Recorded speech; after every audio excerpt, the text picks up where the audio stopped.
నమస్తే, welcome to mega 9 TV. నేను సింధు.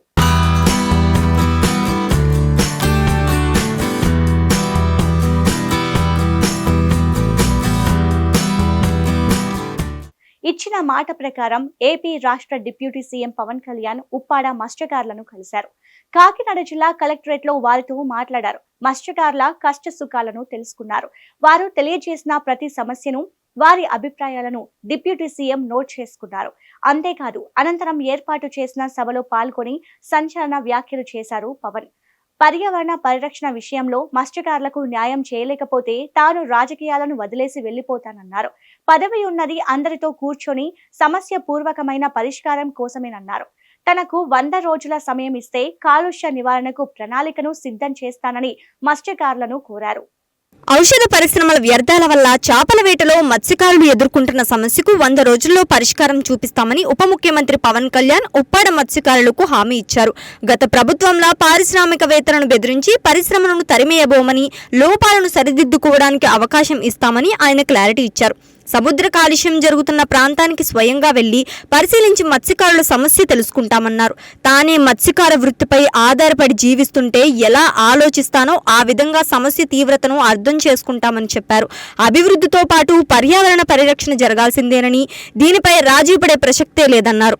మత్స్యకారులకు న్యాయం చేయలేకపోతే రాజకీయాలు వదిలేసి వెళ్లిపోతానన్నారు.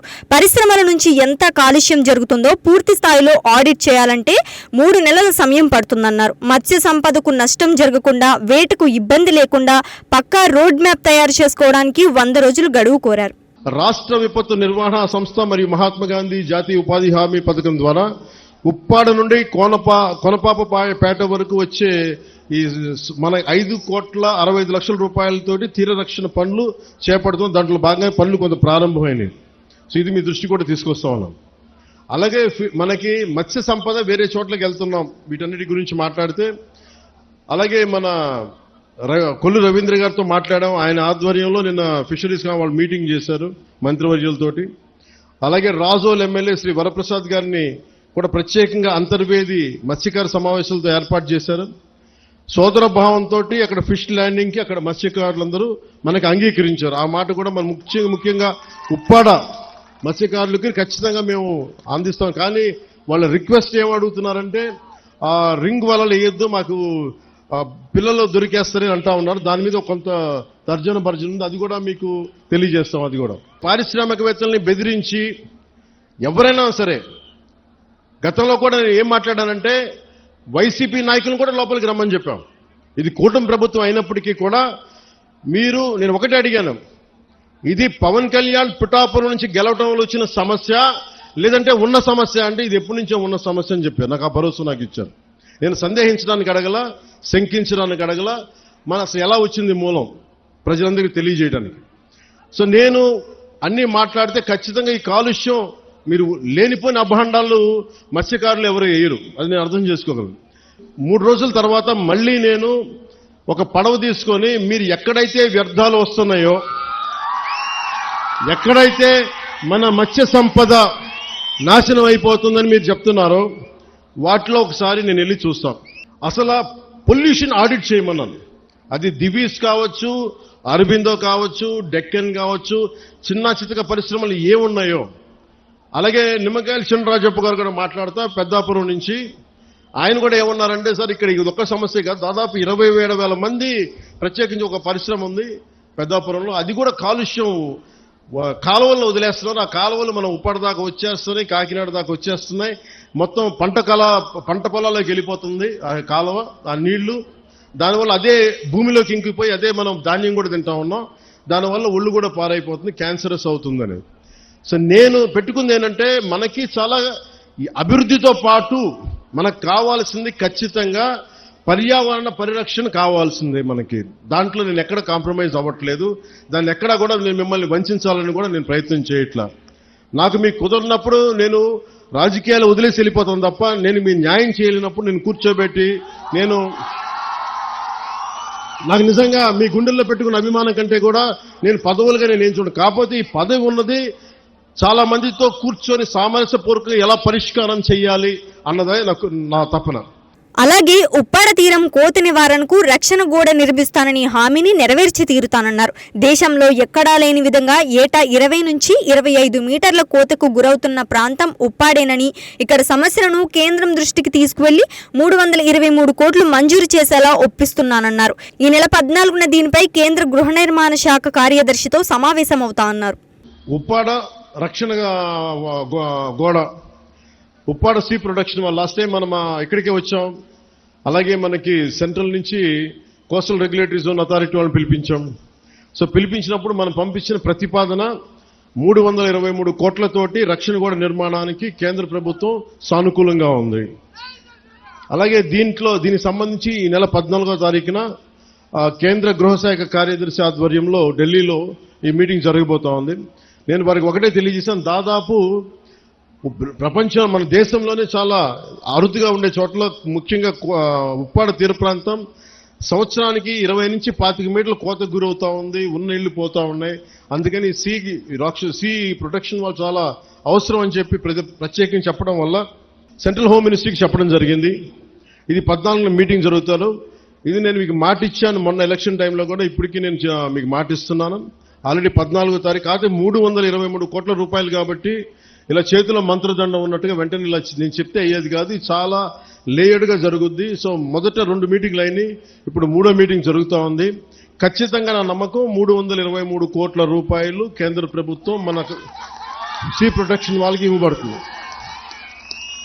ఇది నేను మీకు మాట ఇస్తున్నాను. నేను కింద పడతానో మీద పడతానో ఇబ్బందులు పడతానో, నేను మన కోసం, మన మత్స్యకారు కుటుంబాల కోసం, మన ఉప్పాడ తీర ప్రాంతం కోసం, మన పిఠాపురం కోసం నేను మీకు మాటిస్తున్నాను. ఉప్పాడ సీ ప్రొటెక్షన్ వాల్ ఖచ్చితంగా నిర్మించడం జరుగుద్ది. చేపల వేటకు వెళ్లి ప్రమాదవశాత్తు చనిపోయిన 18 మంది మత్స్యకార కుటుంబాలకు 5 లక్షల చొప్పున బీమా పరిహారం వారి ఖాతాల్లో జమ చేశారు డిప్యూటీ సీఎం.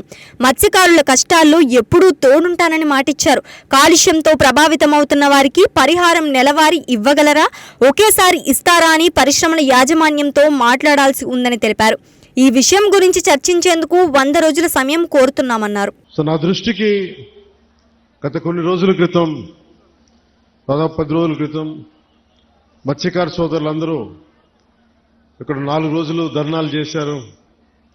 అలాగే పరిశ్రమల కాలుష్యం వల్ల మాకు వేట మత్స్యజాతి అంతరించిపోతా ఉంది అని మీరందరూ చేసింది నాకు చాలా బాధ కలిగించింది.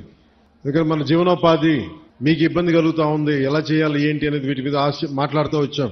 సో పొద్దున్నే అన్ని పార్టీలకు సంబంధించిన నాయకులతోటి, మత్స్యకార సంఘాల నాయకులతోటి కాకినాడ కలెక్టరేట్లో షణ్మోహన్ గారి అధ్యక్షతన మన పిఠాపురం నాయకులందరూ, కాకినాడ ముఖ్య నాయకులందరూ కూడా కూర్చొని మన పిఠాపురం ముఖ్యంగా మత్స్యకార సంఘాల నుంచి ఏ సమస్యలు ఉన్నాయి, ఇక్కడ ఏమున్నాయి, ఏం జరుగుతున్నాయని మొత్తం చాలా కూలంకషంగా చర్చించడం జరిగింది, చాలా డీటెయిల్గా.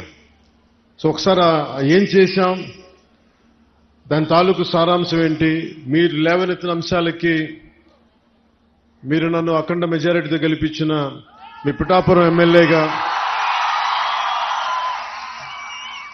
ఏం చేయాలి ఇవన్నీ ఒకసారి మీకు ముందు పెడతాను. గతంలో నేను చెప్పినట్టుగానే చాలా సందర్భాల్లో ఇక్కడంతా మాట్లాడాం, మీ ఓట్ల గురించి అడిగాం, మీరు మద్దతు ఇచ్చారు, కూటమి ప్రభుత్వం గెలిచింది. సో వీటన్నిటికీ ముందుగా నేను కృతజ్ఞతలు చెప్పుకుంటా ఉన్నాను.